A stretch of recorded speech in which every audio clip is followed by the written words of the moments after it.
sebelum saya mulakan penceritaan berkenaan dengan bahagian pelesenan kenderaan, mungkin saya boleh terangkan mengenai unit saya sendiri. Unit lesen kenderaan motor. First of all, kita kena fahami kenapa lesen kenderaan motor. Ada orang tanya juga, jalan tak betul, kenapa guna cukai jalan, road tax. So, kalau gunakan perkataan lesen kenderaan motor, perkataan cukai jalan tu tak akan timbul lah. Betul tak? Betul. So, lesen kenderaan motor, siapa ada kenderaan saja, dia akan dikenakan LCAM, charge LCAM. So, itu yang sebabnya kita gunakan perkataan lesen kenderaan motor.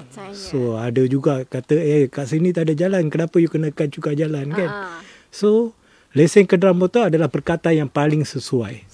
So, saya minta juga rakyat sedar, kalau cakap lesen kenderaan motor tu, fahamlah. Bukan cukai jalan, lesen kenderaan motor. Ini kena fahami. Kena tahu beza tu. So, lagi satu, untuk pengetahuan tuan-puan juga, lesen kenderaan motor ni merupakan satu kutipan cukai hasil yang sangat penting untuk negara. Ini adalah keempat tertinggi selepas custom, immigration dan juga cukai pendapatan.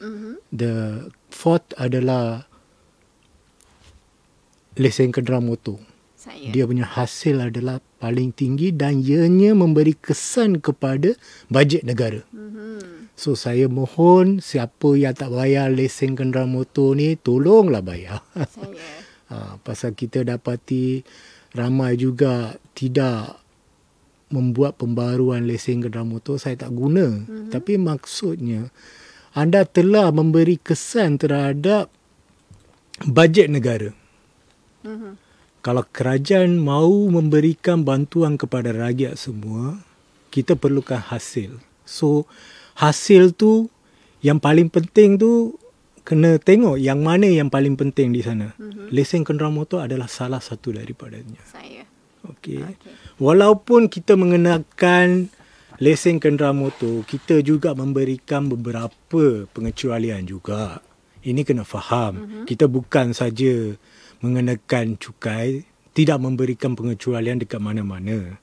So, untuk pertubuhan NGO, kebajikan, macam van mayat, kenderaan jenazah, kita memberikan diskaun 100%. So, yang ni kena faham lah. Van penumpang yang berkaitan dengan badan kebajikan NGO, jeep, kereta. Yang ni saya kena celah ni. Silakan.